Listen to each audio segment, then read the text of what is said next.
last week, as I prepared this sermon, and then all of a sudden, wow, we are already in June. This is June 1st. I was just thinking about it. Still, we are keep going and then do the many things, and just realize that all of a sudden we are in the month of June already. Just all 5 months has gone by. Oh my, right? So I thought about just to reflect my own diary, that what I came up with all the New Year's resolutions, how I've been keeping up with those things. Oh my goodness, I forgot about many things that I set it up already 5 months. Oh my, I'm trying to catching up, and this is a good time for us to refreshing our memory and then maybe go back to our diaries, and maybe so we have to just addressing those things, right? We just set the priorities. But sometimes we felt that locked in, not only the physically, physically, but spiritually, emotionally, something trapped. We try to get out of that, but routine or the situation or habit or fear or something that even by someone's expectation. Maybe you might experience a kind of inner lockdown. Then you cannot be able to find a key to open, and just dealing with that the inner box. Have you experienced that? Some of the pains or unforgiveness or any doubt, any fear, something is there. From this passage, it's a long passage, but it is presenting 3 different stories of salvation. I love that salvation, this story, and then it's just representing each story has a different, maybe that the nuance, but essentially talking about what it means to delivered and saved. We can start with the slave girl. She was occupied. She was possessed by the spirit that give her the gift to tell the fortune to others. There are fortune tellers, a lot of fortune tellers around us. That's a lot of them, much more people in Korea. You just see the fortune tellers. I heard that some of the folks, they are even Christians. They come to asking their futures. Right? Laughing, but still I heard by the fortune tellers, and they are serious, and then they are opening their business to something marriage or which they might be good, and they just go to fortune tellers. Even they believe in God. Can you believe it? This is something happening. Again, she has somehow that kind of a gifts, and but she's being used. She's possessed by owners, and owners objectify her and then maybe commodified her and utilizing make money. This is good. She has a lot of money. They are making a lot of money for her gifts. Again, and Paul and Silas are trying to evangelize again, and she was just so annoying them, and then just follow them around and crying out, hey, these men are servants of the Most High God, and they're telling us the way how to be saved. This is something that devil-possessed person, evil-possessed person, and then telling the truth to everybody else. Somehow she knows that they are telling the truth. They know the way to be saved. So she was telling everybody else. And then Paul and finally turned to her and then say, in the name of Jesus Christ, you come out. I command you come out of her. And then immediately the spirit left her, right? This is a radical transformation to her. She's not only free from that the devil, the demons she is possessed by, but she's also freed from the entire system of exploitation. Again, her owners, this is the plural, not only one person, they are utilizing her, making money. This is somehow that think about many things in our today's world. This is really, the system, the bad system. Even though we know this is a bad thing, and then still people are commercializing and selling it, and we know that how to go. Well, the 2 messages are confusing. when it comes to many things, drugs, or even in gun violence. Whenever we have a gun violence witnessing, how are we dealing with all this, right? Her owners now are so upset about they trying to messing up this system of the loss of income. So they stirred up the crowd, and then Paul and Silas were there falsely accused and arrested and even imprisoned. Again, still, the systems of oppression resist deliverance.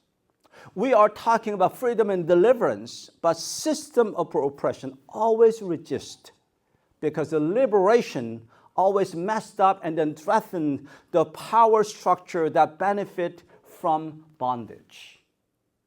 Think about that. Think about that. Because when we were traveling down south again, and then that slavery, the market, right? The system. Think about that was one of the things. The power structure. Again, Paul and Silas, they are really, they've been praying for her, then maybe just free her, but at some cost. They were again falsely arrested, thrown into inner prison, and even their feet fastened in the stocks. Just to look at the commentaries, this is really that treatment for this Paul and Silas is for the really heavy crime. Heavy crime. Those people who just crime the serious crimes. There is no defense. There is no the trial, new due process. This is unfair, unjust treatment. But again, their accusation is Paul and Silas, disrupted the profitable system. And they falsely accuse not only that, the slender, they are really messing up the peace of the Roman Empire, Roman customs. They're undermining it. And then they even said, these are the Jews. These are the Jews. These men are Jews. They said that invoking suspicion and hostility tied to ethnicity and religion. Even then, in Roman world, 2,000 years ago, there was the anti-Semitism that's obviously there, and then that was dangerous. People trying to just persecuting others by ethnicity. Hatred toward the specific group was used for a tool to protect their personal power and prestige and profit. Again, false accusation based on ethnic and then religious identity led to violence and then injustice and public humiliation.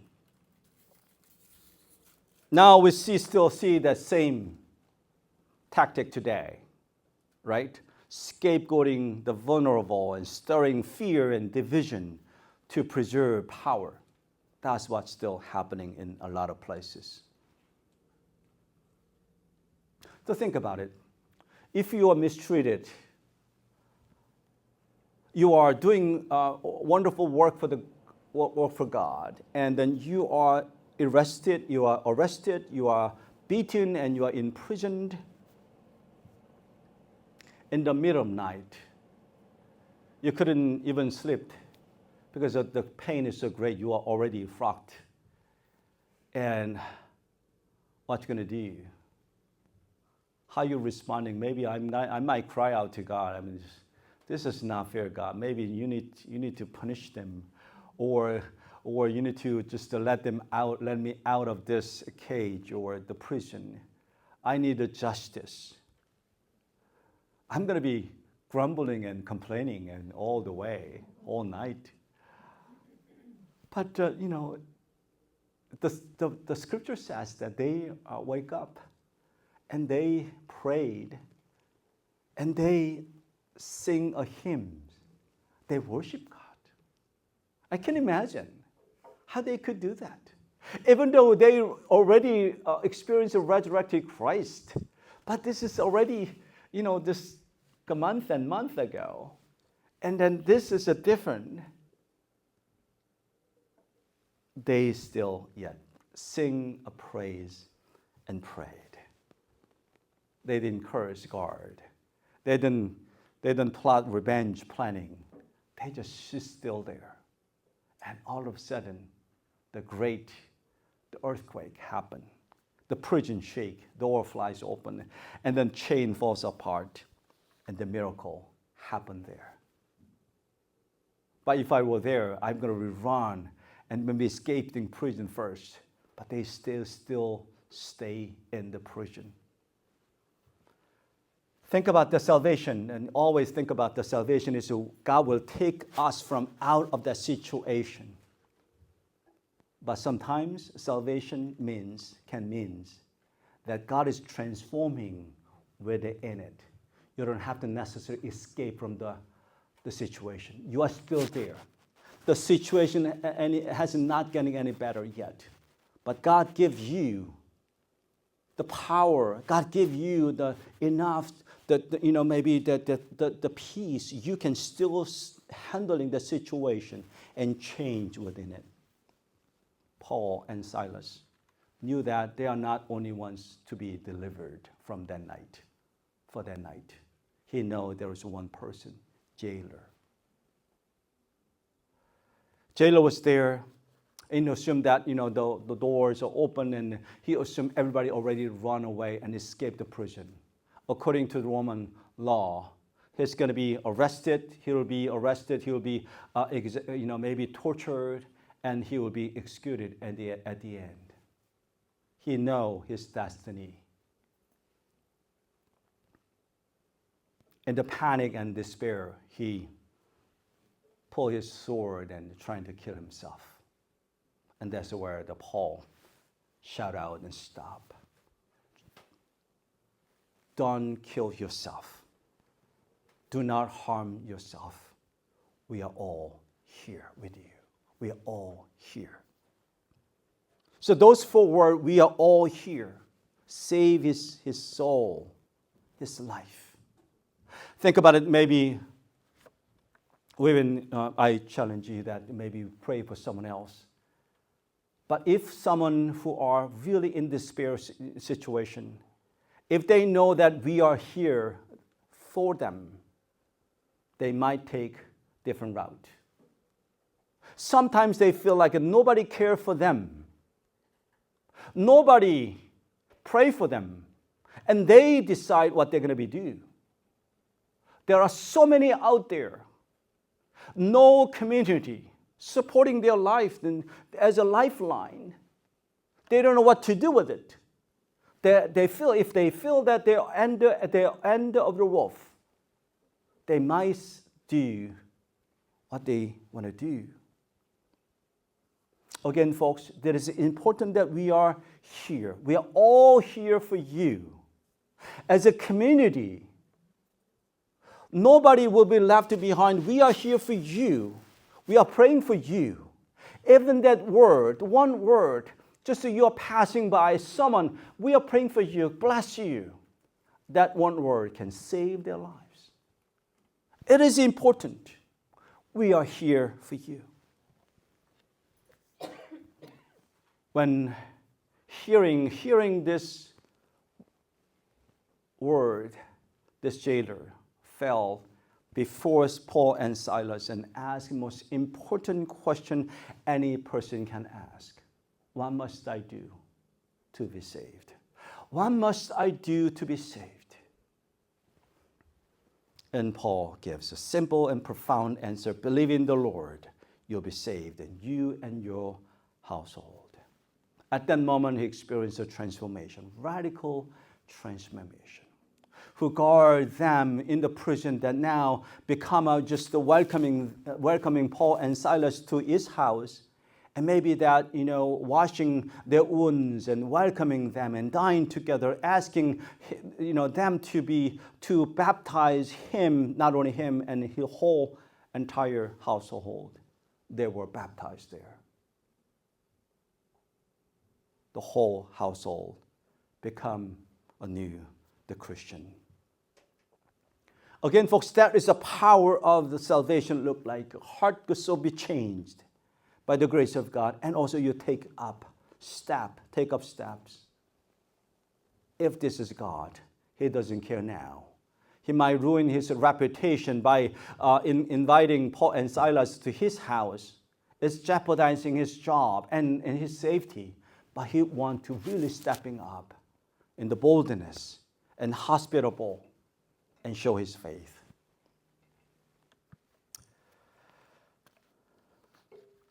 Recently, I visited, Mina and I had the privilege to go around different states, and especially down south. I share with you. And then we visited two profoundly powerful places in Memphis, Tennessee. Graceland, the house of Elvis Presley. Wow, some of you been there? No. I just know about it. I think we're taught about it. Oh my goodness, right? Yeah, wow, right? Yes. Oh man, hours, and you just so much things to sing his private jet or the house and all the cars and all the belongings. Goodness, right? And then not far from there, and there is also National Civil Rights Museum at the Lorraine Motel, where Dr. Martin Luther King Jr. was assassinated. So there is also, they make a museum. Just one day we traveled both, we saw two places, and then I really thought about it, Mina and I talking about on that night about two very legacy. This is very famous people, and two died. They're very young. Elvis Presley at 42, and Dr. King was at 39. But it is sad to find out the story of Elvis Presley, how he died, right? Sadly died alone at home, and Dr. King was assassinated, right? While leading a movement for justice and freedom. Both legacy will be eternal. Everybody will remember their names. One is remembered as a king of rock and roll. Oh man, we're watching some of the videos. It's just so great. The other continue to inspire the global vision for equality and peace. I'm not judging here who's greater than the other, right? But I think that I realized definitely that Dr. King's life, he's dedicated to more than himself.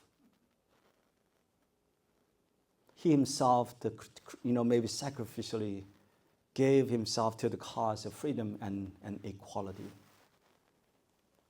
That his story reminds me that at least salvation is not about our future in heaven. It's much more than that, about how we live now, here and now. How we live out now and here on earth today. Again, salvation is not a passive thing. It is something ask us. Not just simply believe. It calls us to act. When Paul said that believe in the Jesus Christ, he wasn't offering a shortcut to heaven. He was inviting the jailer and all of us a new way of living. That's what is important. Sin means praying in the darkest night, welcoming the outsider, forgiving the freely, and standing firm in faith. Salvation, again, is not about belief. It's a transformation, change life. It sets our hearts on fire and moves us to act. So again, just let me leave you with a question. The first question I ask, and this jailer asked, what must I do? What must I do to be saved? Again, some of us has a experience encountering Christ long years ago, but salvation cannot end there. What is your salvation story God is doing through you even today? What is your story of salvation? What must you do, I do, to be saved? I'll just leave you with that question. Take it and just to wrestle and pray about it.